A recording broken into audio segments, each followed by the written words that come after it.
The lecture hall shimmered with artificial starlight as Commander Voxel Zin's 4 purple eyes swept across the cadets, his scaled fingers tapping a silent rhythm on the lectern as if to count down the moment before history cracked open. Statute. 7221B, he began, his voice a controlled rasp of dread and reverence, also known as the Human Containment Act. The room stilled. 22 species, 37 cadets, all locked in attention as the gravity of the topic made even Blorp, the gelatinous Mulavian who typically slumped into himself during lectures, compress into full rigidity. Can anyone tell me why humans are the only sentient species in the known galaxy legally banned from all interstellar combat operations? A few tentacles twitched, a furred paw halfway raised, then a chitinous hand rose from the back. Pentax, a bright-eyed. Turan known more for questions than answers. Because they're unstable, he guessed. Zin smiled grimly, eyes narrowing. No, because they're better at war than anything else we've ever seen, including us. The screen behind him flickered to life, revealing archival footage. Grainy, brutal, surreal. A coalition fleet over Glarkin Prime, outnumbering the rebel ships 10-1, collapses in 11 minutes. 7 humans, Zin said softly. We hired 7, thinking them ornamental mercenaries. They didn't pilot dreadnoughts. They boarded them, with claws and explosives and laughter. One cadet retched as the footage showed helmet cams of human marines vaulting through hull breaches, planting charges, painting smiley faces in enemy blood. They didn't broadcast demands. They didn't establish command hierarchies. They joked. They bet cigarettes on kill counts. And they won. He tapped again. A new clip. Post-Glarkin tribunals. Coalition commanders baffled. No doctrine explained the outcome. No simulation predicted it. And those weren't elites, Zin murmured. They were average. What happens when you meet the best they have? The hall fell silent. Let's rewind. The first encounter. Proxima Centauri. We sent the Vorax Hive, a perfect test. A terror swarm designed to destabilize planetary systems. Self-replicating. Zero mercy. We watched from orbit as the humans fell. For 12 hours. Zin paused, eyes flicking toward the cadets, many of whom were visibly unsettled. Then the smoke cleared. No signals. We thought them gone. Instead, their colonies had gone silent. Because they'd lured the swarm into the methane caverns, collapsed them, then detonated atmospheric converters. Sacrificed 3 cities. Killed millions of their own. But the hive was gone. One cadet stood up. Trisk, an avian Kareth. But that's monstrous. Unthinkable. Zin nodded. That's war. To them. The screen shifted again. A still image. General Irina Marova, leaning against a ruined barricade, helmet tucked under one arm, grinning like a wolf. She led the Void Jumpers. 20 operatives with no official backing, no uniforms, just results. 1 hive system, destroyed. 1 war ended. We declared it illegal. Too effective. Zin leaned forward now. You misunderstand what humans are. They don't want war, but when they must, they enjoy it. Not sadistically, but artistically, spiritually. They fight like composers, like poets. They adapt, and they win. The cadets shifted uncomfortably. Zin let the silence hang before clicking to the last slide. Earth, silent in the galactic records since Statute 7021B. They accepted the ban, he said. Publicly. But they still train. They still drill.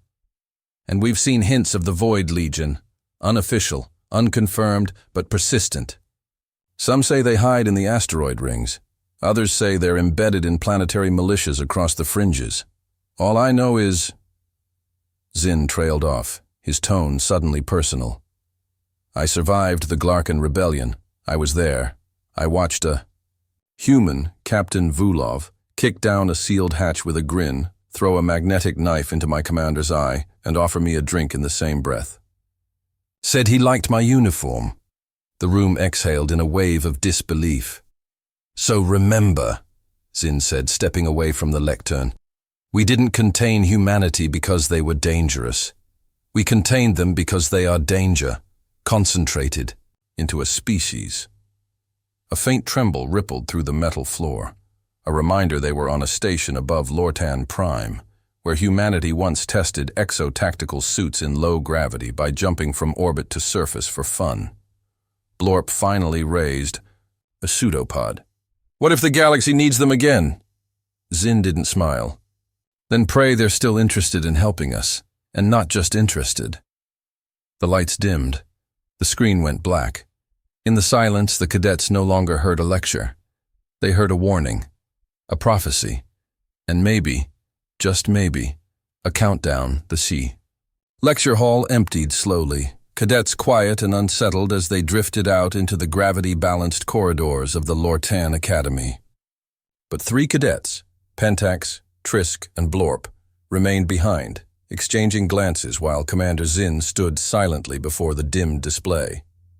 "Commander," Pentax finally said, voice more cautious than curious now, "was there more to Proxima?" Zin didn't turn. His shoulders tightened, scales along his back flaring slightly. Proxima wasn't the end. It was the beginning of the cover-up. With a sigh that betrayed more weight than fatigue, he tapped the display. Again, and a new file flickered into view. Restricted access, classified beyond cadet clearance. "You didn't hear this from me," Zin muttered, then pressed play. The screen showed a decommissioned mining moon in the Aerith Belt, dark and cold, the colony seemingly abandoned. 3 cycles after Proxima, intelligence picked up void. Signals, encrypted chatter in old Earth patterns. A recon team was sent. Only 2 survived. The footage was rough, body cam spliced with post-mission testimony. What it revealed was chilling. Not a battlefield, but a facility. No, a training ground. Inhabited, controlled, by humans. They were veterans, Zin explained, his voice taut. Off-grid, ghosted by their own governments, volunteers perhaps, or leftovers from black operations. They called themselves the Void Legion. Trisk's feathers ruffled involuntarily. "I thought that was just a myth," she whispered. "So did we," Zin said.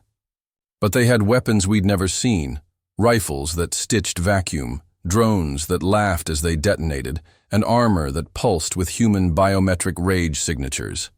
They trained not to kill, but to overwhelm, emotionally, psychologically. Entire doctrines built around fear induction, misdirection, narrative collapse." The footage cut to a chilling clip. One of the survivors, shaking, muttering about how the humans knew their names before arrival. "They spoke to me in my mother's dialect," the officer stammered, eyes wide. "They knew my squad's call signs, our tactics. They were already inside our strategy before we got there." Zin paused the clip. That's when the council doubled down on containment.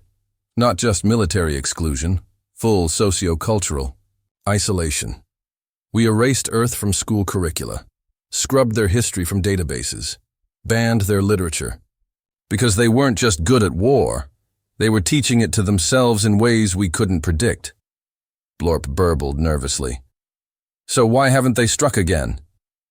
Zin looked at him, and for the first time that day, his expression was not one of warning, but of unease. "Because they're waiting," he said. "And planning. Always planning. See, that's what makes them different. We evolved to avoid conflict. They evolved through it. It's not just in their history. It's in their culture, their art, their games, their sports, their metaphors. Even their humor is strategic. I once heard a human soldier laugh in the middle of losing his leg. He said, 'Guess I'm half off today.' Then threw a grenade while still bleeding." Pentax gulped. "And what's the council doing now?" "Pretending they don't exist," Zin replied. "But intelligence knows. There are whispers of human advisors among the Torcathi rebellions, battle scars in patterns that match Terran tactics, disinformation campaigns that destabilize whole sectors with zero bloodshed. Earth doesn't need to fire a shot anymore. They let the memory of Proxima do the talking. A silence fell, dense and grim. Then Zin gestured them toward the exit. You're dismissed, and remember, if one day a smiling stranger from Earth offers you help on a battlefield, it may already be too late. As they exited, down in the cadet barracks, encrypted signals flickered briefly through the station's private networks. 3 patterns, 3 pings. A message broadcast, not by the Coalition, but embedded deep in its foundations. An old Earth command string with one line pulsing softly in Terran English. Void Legion watches. The galaxy forgets, but Earth remembers. On the far edge of the Seraphim expanse, inside the storm-shrouded communications spire of Coalition Intelligence Node 91, Admiral Plex stared at the decrypted transmission with a disbelieving hiss. He'd seen many false alarms, pirate raids, rebel propaganda, even AI ghosts mimicking Terran speech. But this was different. The phrase Earth remembers had appeared in over 17 secure nodes across the last 5 cycles. And now, in perfect synchronicity, it had surfaced again, this time accompanied by the schematic of a long-defunct Coalition dreadnought, the Halcyon Crown, presumed destroyed during the Proxima Cataclysm. But here it was, its hull signature traced to a privateer vessel in orbit above Sullen Fee, camouflaged in asteroid debris, pulsing faint signals only decipherable through Terran cipher layers abandoned centuries ago. Plex gritted his mandibles and opened a secure channel to Commander Zin. It's happening again, he muttered. Proxima wasn't a climax. It was a dress rehearsal. Meanwhile, far from the eyes of the Council, on the backwater mining planet of Eltar's Cradle, a ship landed silently under the cover of a meteorological storm. From it emerged a woman in plain fatigues, her gait fluid, her face unremarkable, until she smiled. General Irina Marova was supposed to be dead. Her public execution had been broadcast by the Glarkan Reformation a decade ago. But the woman, walking into the abandoned Eltar garrison, was very much alive, and she carried no weapon, only a portable hollow stage and a flask engraved with the words, "War is fun when you're good at it." She stepped into the broken command room and began broadcasting. No words, no signal. Just music. Earth jazz. Dissonant and smooth, layered under rapid sequences of Coalition battle footage, reverse-engineered with tactical overlays. It was artful, terrifying, and unmistakably human. On Coalition war stations orbiting nearby sectors, automated systems triggered alerts for subliminal pattern encroachment. Humans weren't attacking, but they were reminding the galaxy of how they fought, why they fought, and what it looked like when they did. Back at Lortan Academy, Cadet Trisk couldn't sleep. She stared at the ceiling, her feathers twitching involuntarily, replaying Zin's words again and again. Blorp, oozing quietly nearby, broke the silence.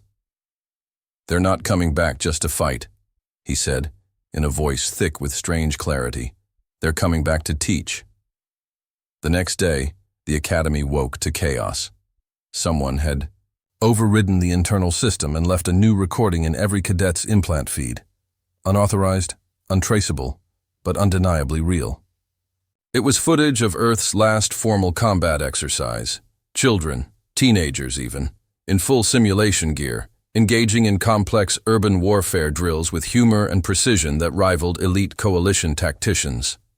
The final frame lingered, a sec, girl of perhaps 16, helmet off, saluting while chewing on a protein bar, saying, "We don't do war because we like it. We do it because no one else is honest about how ugly peace can get." The Council convened in emergency session. Panic rippled through diplomatic channels. Ambassadorial species who once dismissed the Human Containment Act as ancient fear-mongering now sent encrypted queries requesting contact. Some wanted protection, some wanted partnership. A few just wanted to understand the nightmares whispering through their neural firewalls. In orbit around Sullen 5, Admiral Plex arrived aboard the Tormasha Spear, flanked by escorts, and transmitted a demand to the mysterious privateer vessel, matching the Halcyon Crown signature. No response, until his sensors showed a boarding tunnel, extending, not from the privateer, but from his own ship. They had already infiltrated. Plex rushed to the bridge, only to find a holographic figure standing where his second-in-command should have been, General Morova. She was sipping from her flask, leaning lazily on his display table. "You locked us out," she said, "but never asked why we kept the key." Plex reached for his weapon, but she waved a hand and said flatly, "No need. We're not here for war. We're here for when the war you can't handle shows up." Then she turned, walking toward the projection field, and added over her shoulder, "And it's already on the way." As the hologram faded, Plex's ship scanners picked up the impossible. Multiple unidentified vessels breaching galactic space from beyond the mapped void. Silent, cold, and massive. Not human, not coalition. Something else. Something old. And, now, the galaxy's only hope was the species they'd spent generations trying to suppress. The first of the unknown vessels breached the heliopause of the coreward expanse like a god tearing through fabric, titanic in scale, completely silent, and composed of material that absorbed all scans like it was drinking data instead of reflecting it. The Coalition fleet, scrambled hastily from 7 systems, formed a defensive net around the Bastion Nexus, the political and logistical heart of galactic civilization. But their formations were flawed, predictable, tight clusters optimized for traditional warfare, exactly the kind of structure human tacticians had always warned against. From the command spire of the Tormasha Spear, Admiral Plex watched in growing horror as the foreign ships unfolded, not with weapons, but with concepts. Pulses of entropy, waves of spatial unreality, ships melting into each other in quantum overlays that caused whole squadrons to lose cohesion mid-formation.